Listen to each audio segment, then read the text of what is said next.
Anand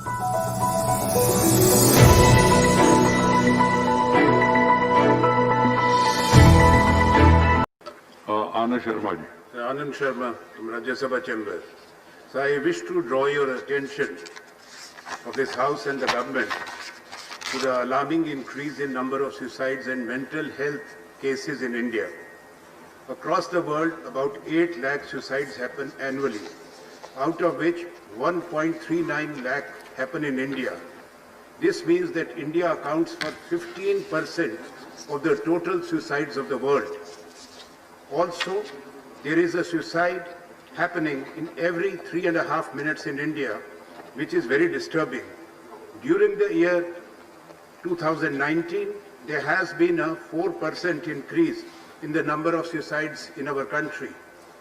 Reports indicate that 1 in 7 persons in India is suffering from depression.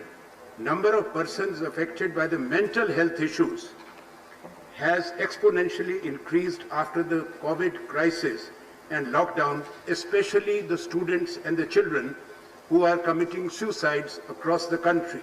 This is because many children do not have access to online studies, non-availability of midday meals, and the fear of getting affected by corona.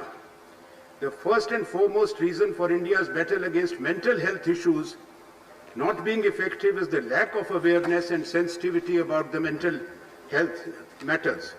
There is also a stigma attached to the people suffering from any kind of mental disorder and illness. Mental health situation in India demands active policy interventions and resource allocations by the government and persistent nationwide effort to educate and sensitize the society about mental diseases. Mental illness must mandatorily be put under the ambit of life insurance. This will help people to see mental illness with the same lens as they use for physical diseases. Central government, in association with state governments, need to evolve innovative modes to deepen the penetration of services and establish helplines and counseling centers to effectively deal with the mental health issues. Thank you.